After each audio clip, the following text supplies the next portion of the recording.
This is Frank Bruno, and I'm going to show you how to quickly use the features in the Systemizer software. When you open up the program, you'll notice that you have a node here called New Mind Map. Okay. What I like to do is use a scale here. You can scale it up. As you see, you can slide scale bigger and bigger. I like to go 75%. It seems to work real well, and then I kind of close it down. To add a node to get started, right click, add new child, and you can edit the text. My node as an example, and you can just keep adding nodes if you like, and such, and then you can close them down, open them up in this kind of manner. It's really cool because you could start building, like if you want to map out your sales funnel, you can do something like this. And I'll show you kind of a neat little trick here too.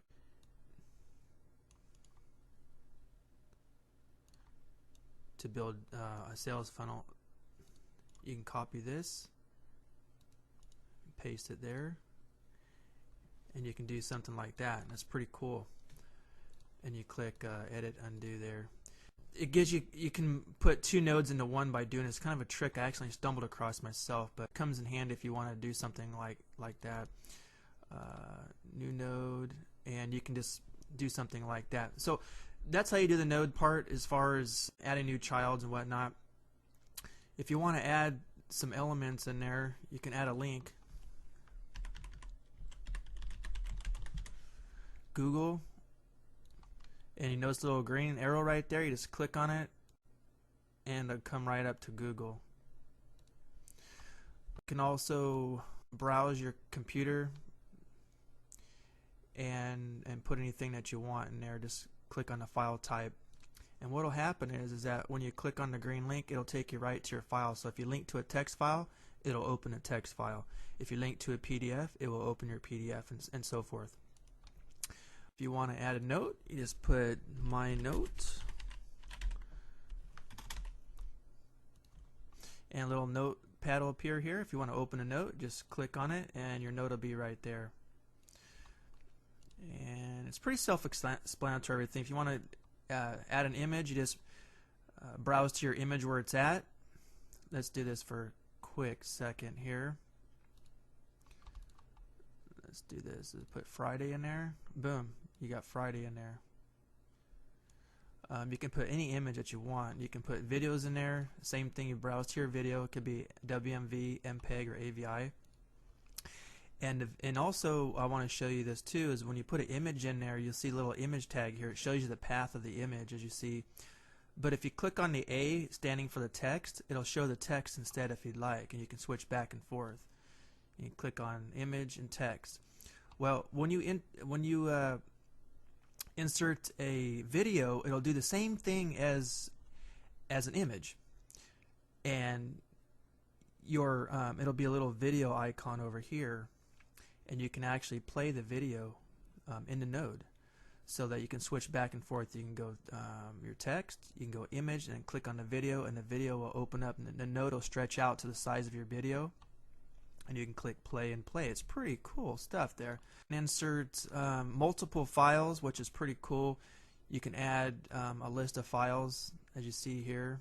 Let's add another one, and it could be anything. It could be images, it could be text files, PDFs, documents, anything that you want, and it lists them in a list here. And if you want to view them, you just click on which one you'd like to view, and then click view file, and it'll open up and view the file, such as that, like that,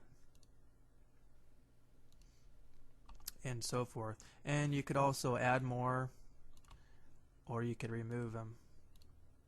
As you see, I'm removing them. I'll just keep that there to show you. And you see a little paper clip here, and you click on that. That's where your new files are, and it pops open and it has a list of your files. And you can also remove each one as well. You could also put in a reminder, and it pops up a little calendar here. You can put there, and you click add reminder, or add reminder, and you hover over it. You can see the date and the time, and when the date and time comes, you'll have like a bell of some sort. Not, it won't go off, but it'll have an icon indicating that it's time. If you'd like to remove it, you just simply right click and it's gone. That's all you got to do. Now I want to show you something cool. If we put in a new node over here, you want to insert a reminder, same thing, but you can actually append the date. So click append the date, and the date will append just like that. If you want to, and you notice down here in the tab you have a new map. Every time you open up a new file, it'll open up a new tab. So if you want to create a new map, you just click new, and there you go, new mind map 2, and you can switch between your mind maps. So if you have different mind maps, you can when you create a mind map, you can create your complete mind map all in one, or you can split it up. I often split my mind maps up. What's really cool about making your own mind maps here is that it can become interactive, where you can just, if you have like a sequence of events that you follow for, like, say, article marketing or video marketing, or you have some daily things that you do, you can just open up your mind map and work off of it. You can just link directly to the websites or files on your computer and just work off this little map here that you make for yourself. Or you can just simply make little maps for mapping out your product and sales funnel, or your autoresponder series, or whatever you want. So let me just go through some quick things here up on the file menu here. It's pretty much self-explanatory. New, you create a new map, open, save, save as, revert, close, export. What's really cool here is you want to export, it'll export it as a PDF. So just name your PDF and name the location that you would like to save it at.